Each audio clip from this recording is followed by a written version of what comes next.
আসসালামু আলাইকুম ওয়া রাহমাতুল্লাহি ওয়া বারাকাতুহু।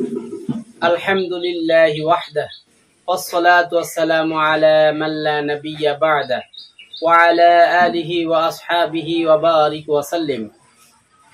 আম্মা বা'দ, ফাআউযু বিল্লাহি মিনাশ শাইতানির রাজীম। বিসমিল্লাহির রাহমানির রহিম। ফামান যুহজিহা আনিন নারি ওয়া উদখিলাল জান্নাতা ফাকাদ ফাজ। সাদাকাল্লাহুল আযীম। وقال رسول الله صلى الله عليه وسلم قولوا لا إله إلا الله تفلحوا أو كما قال النبي عليه الصلاة والسلام। সমস্ত প্রশংসা মহান আল্লাহ রাব্বুল আলামিনের জন্য এবং লক্ষ কোটি দরুদ ও সালাম সরকারে দো আলম শাফিউল মুজনাবিন রাহমাতুল লিল আলামিন মুহাম্মদুর রাসূলুল্লাহ সাল্লাল্লাহু আলাইহি ওয়াসাল্লামের উপরে। আজকে আমরা ইসলামী সাধারণ জ্ঞান থেকে আলোচনা করব সফলতা কি, সফলতার সংজ্ঞা কি। সফলতার সংজ্ঞা খুঁজতে গিয়ে ভিন্ন ভিন্ন মানুষের উপরে এই প্রশ্নটা যদি আমরা করি তাহলে বিভিন্ন ধরনের সংজ্ঞা বের হয়ে আসে। আমরা যদি কোনো একটা ছোট বাচ্চাকে জিজ্ঞেস করি সফলতা কি, তখন সে প্রতি উত্তরে বলবে ভালো কোনো স্কুলে চান্স পাওয়াই তার জন্য সফলতা।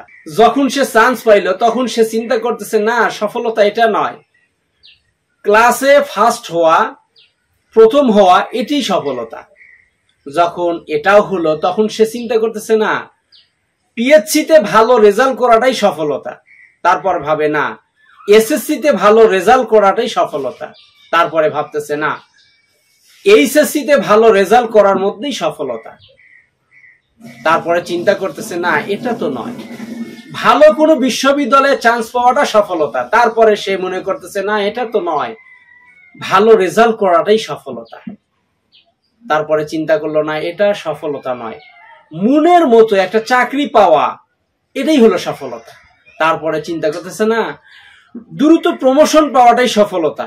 এরপরে চিন্তা করতেছে না, অর্থ প্রতিপত্তি, সম্পদ অর্জন করা, খ্যাতি অর্জন করা, সম্মান অর্জন করা এর মধ্যে হলো সফলতা। এরপরে সে ভাবতেছে না, সফলতা তো এটা নয়, সফলতা হলো ভালো সন্তানের, আদর্শ সন্তানের পিতামাতা হওয়াটাই সফলতা।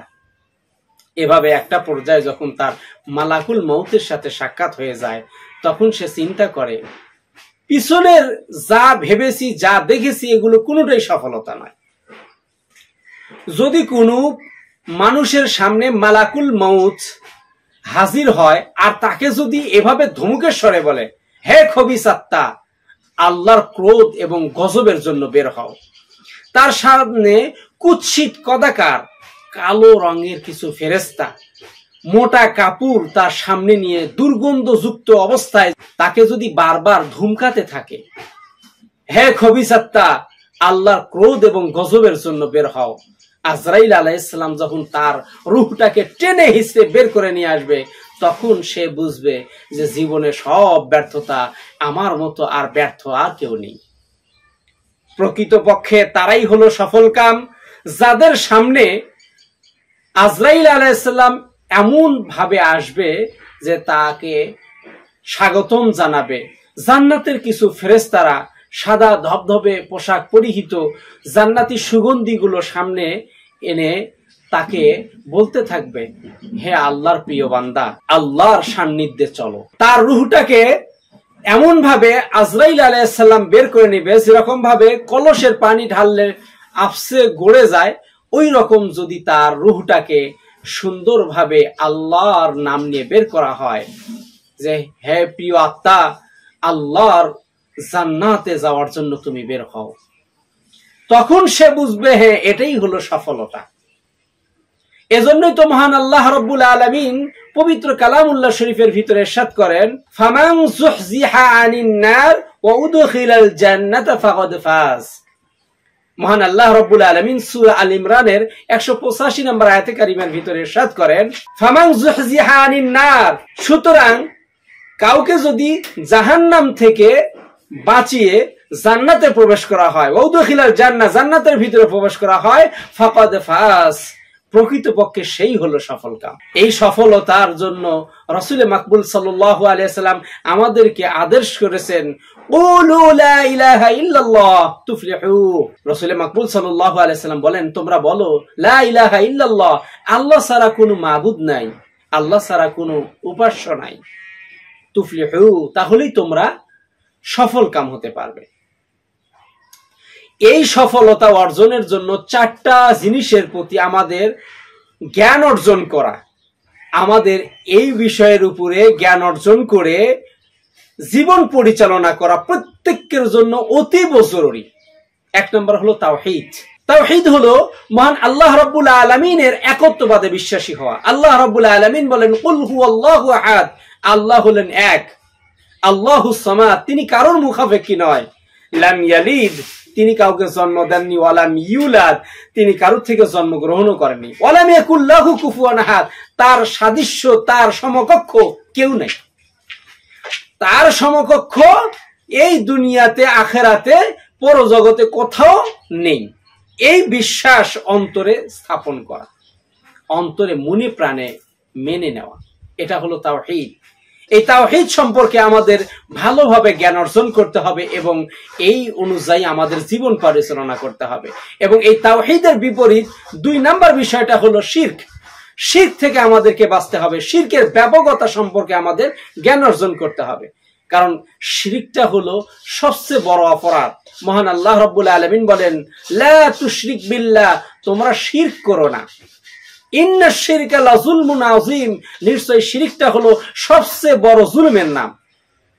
আল্লাহ রাব্বুল আলামিন আমাদেরকে এই শিরক সম্পর্কে ভালোভাবে বিস্তারিত জেনে, এর ব্যাপকতা সম্পর্কে জেনে শিরক থেকে বাঁচার তৌফিক দান করেন, কারণ শিরকের মতো বড় অপরাধ, শিরকের চেয়ে বড় জুলুম আর কোনোটাই নেই।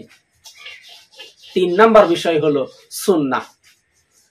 আমরা যদি রাসূল মাকবুল সাল্লাল্লাহু আলাইহি ওয়াসাল্লামের সুন্নাহকে জীবনের সাথে আমরা সেট করে নিতে পারি, তাহলে আমরা সফলতার রাস্তা খুঁজে পাবো।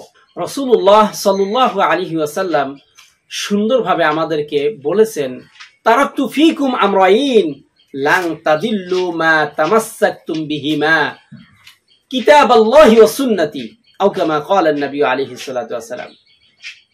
রাসূলুল্লাহ সাল্লাল্লাহু আলাইহি ওয়াসাল্লাম আমাদেরকে বলেন, আমি দুনিয়াতে থাকবো না, আমি আমার পরে 2টা জিনিস তোমাদের জন্য রেখে যাচ্ছি। তোমরা যদি আঁকড়ে ধরতে পারো, তোমরা যদি এটাকে মনে প্রাণে মেনে নিতে পারো, তাহলে তোমরা কখনোই পথভ্রষ্ট হবে না, কখনোই তোমরা ছিটকে পড়ে যাবে না, তোমরা বিপদগামী হবে না। 1 নম্বর হলো আল্লাহ তাআলার কিতাব, আর 2 নম্বর হলো সুন্নতি, আমি রাসূলের সুন্নাত সমূহ। তো এই রাসূলুল্লাহ সাল্লাল্লাহু আলাইহি ওয়াসাল্লামের সুন্নাতকে আঁকড়ে ধরার ভিতরেই সফলতা। আমরা এই সুন্নতের বিপরীত আরেকটা বিষয় পাই, সেটা হলো বিদআত। 4 নাম্বার যে বিষয়, সেটা হলো বিদআত। এই বিদআত থেকে আমাদেরকে বাঁচতে হবে। এই বিদআত সম্পর্কে আমাদের সম্যক ধারণা অর্জন করতে হবে। এই বিদআত খুব কঠিন বিষয়, এটাকে আমাদের পুঙ্খানুপুঙ্খানুরূপে খুঁটি নাটি বিষয়গুলো জেনে সেই অনুযায়ী আমাদেরকে বাঁচিয়ে রাখতে হবে। আমরা এই বিদআতটাকে যদি স্পষ্ট করতে চাই, তাহলে রাসূলুল্লাহ সাল্লাল্লাহু আলাইহি ওয়াসাল্লামের ওই হাদিস, যেটা প্রসিদ্ধ হাদিস আমরা দেখতে পাই, রাসূল মাকবুল সাল্লাল্লাহু আলাইহি ওয়াসাল্লাম ইরশাদ করেন, ইন্নাল আসদাকুল হাদিসি কিতাবাল্লাহ, দুনিয়াতে সর্বোত্তম বাণী হলো আল্লাহ তাআলার কালাম, আল্লাহ তাআলার কিতাব। ওয়া আহসানুল হাদিউ হাদি মুহাম্মাদিন সাল্লাল্লাহু আলাইহি ওয়াসাল্লাম, এবং সর্বোত্তম আদর্শ হলো রাসূলুল্লাহ সাল্লাল্লাহু আলাইহি ওয়াসাল্লামের আদর্শ। ওয়া শাররুল উমুরি মুহদাসাতুহা, আর সবচেয়ে নিকৃষ্টতম বিষয় হলো দ্বীনের ভিতরে, ইসলামের ভিতরে নব উদ্ভাবিত বিষয়সমূহ। ওয়া কুল্লু মুহদাসাতিন বিদআহ, আর প্রত্যেক নব উদ্ভাবিত বিষয়গুলো হলো বিদআত। ওয়া কুল্লু বিদআতিন দালালাহ, আর এই বিদআত সব বিষয়গুলোই হলো ভ্রষ্টতা। ওয়া কুল্লু দালালাতিন ফিন নার, আর এই দালালা, এই ভ্রষ্টতার শেষ পরিণাম হলো জাহান্নাম। এই হাদিস থেকে আমরা বুঝতে পারলাম বিদআত থেকে আমাদেরকে বাঁচতে হবে। যদি আমরা বিদআত সম্পর্কে ভালোভাবে না জানি, তাহলে বাঁচবো কিভাবে? আমাদেরকে বিদআত সম্পর্কে বিস্তারিতভাবে জানতে হবে এবং সেই অনুযায়ী আমাদের জীবনটাকে পরিচালনা করতে হবে। তাহলে আমি সংক্ষেপে সফলতার বিষয়গুলো আপনাদেরকে বলতে চাই। সেটা হলো, সফলতা অর্জনের জন্য 4টা জিনিসের প্রতি আমাদের সদা সর্বদা সচেষ্ট থাকতে হবে। 4টা বিষয়ে জ্ঞান অর্জন করতে হবে এবং সেই অনুযায়ী আমাদের জীবন পরিচালনা করতে হবে। 1 নাম্বার হলো তাওহীদ, একত্ববাদে বিশ্বাসী হওয়া। আর এই তাওহীদের বিপরীত 2 নাম্বার হলো শিরক, শিরক থেকে আমাদেরকে বাঁচতে হবে। আর 3 নাম্বার বিষয় হলো সুন্নাহ, রাসূলুল্লাহ সাল্লাল্লাহু আলাইহি ওয়াসাল্লামের সুন্নাতকে আমাদেরকে আঁকড়ে ধরতে হবে। আর এই সুন্নাতের ভিতরে আছে হলো বিদআত, এই বিদআত থেকে আমাদেরকে বাঁচতে হবে। তাহলেই আমরা সফলকাম হব, আমরা সফলতার রাস্তা খুঁজে পাবো। মহান আল্লাহ রাব্বুল আলামিন আমাকে সহ আপনাদের সকলকেই এই সাম্যক বিষয়গুলো জ্ঞান অর্জন করে তদনুযায়ী আমল করার তৌফিক দান করেন। আমিন। ওয়া আখির দাওয়ানা আনিল হামদুলিল্লাহি রাব্বিল আলামিন।